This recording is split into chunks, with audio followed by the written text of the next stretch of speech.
Kody's not going to do that to us. He's not going to make... Sorry. Just made myself dizzy. Sister Wives Season 19, Episode 18, First Impression. So we start the episode out with Jen and Meri sitting on their porch and just kind of talking about Kody and the divorce and that Meri's retained an attorney. But before I go too much further into that, I want to talk to you about something really serious and everything that's going on. I cannot encourage people enough to pay attention right now. Because as someone who's incredibly familiar with history, we are in a very bad spot. If there was anything that happened yesterday that made you feel unsafe and unseen, I am so sorry. I see you, and we're not going to stop fighting, okay? So, that being said. Did you like that attorney that I sent to you? Yeah. I mean, we're all set to go with him. Okay. It's just a matter of, I guess, pulling the trigger on...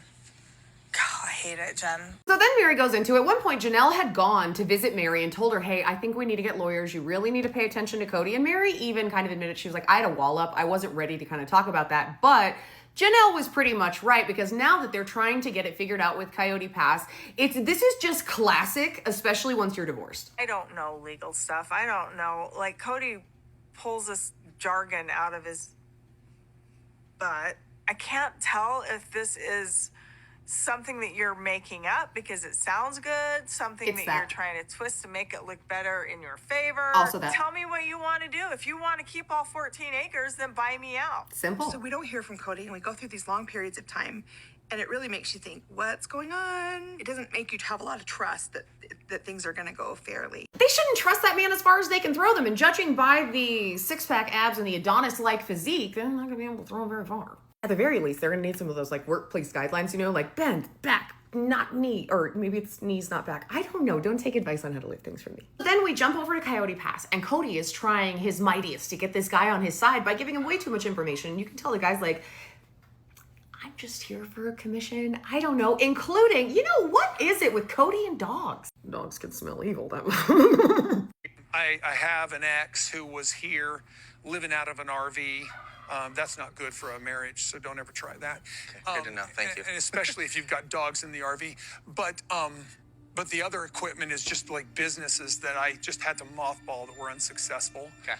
If you've ever been in that situation, whether you were in a sales position, whatever you were doing, I was a paralegal for a long time, and someone who's obviously got a lot going on starts telling you all this stuff, and you're like, oh, cool, can we measure this real quick? Because I'm just like, no, that seems rough, but like, I'm different license. I don't know. Now he's also telling the guy, oh, I can move all this equipment, and the guy's like, equipment? This trailer right here, this one trailer right here is what you mean. Then he's going on this whole tangent, and it's very clear he's trying to get this realtor not to deal with anyone but him. I hate saying this, but it's not the most civil of relationships anymore. You say that all the time. Having gone public, we talk to the public. Okay. And then it comes back to me, and I'm like, I'm not talking to her ever again. Right. It's back and forth. Okay. I'm just as guilty as them, but they're just as guilty as I am.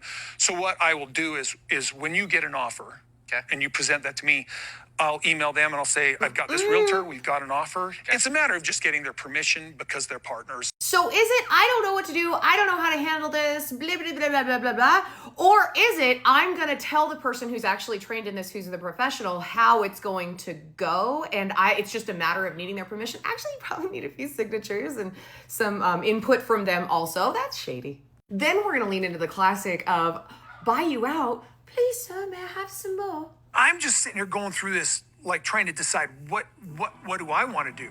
And Janelle suggested I buy her out. I'm like, how? I don't have that kind of money. Yeah, being a pavo is hard. I don't know the answer well enough to be able to move on it.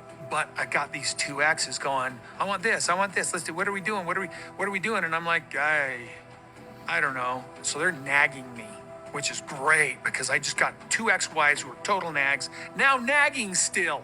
Now, I don't know about you, but when I hear the word nag, I automatically hear a man saying, I'm not doing what I should be doing, I'm not pulling my weight, and I'm trying to put it all off on her. That word, they use it and they think it means something else, but that's what I hear. However, that brings us to the end of part 1. Now, I will see you tomorrow for part 2. However, I've got a skedaddle because school started again today. Wish me luck, and I hope you guys have the best day you can. And again, stay vigilant, help where you can. And I'm scared too, so we're going to figure it out though.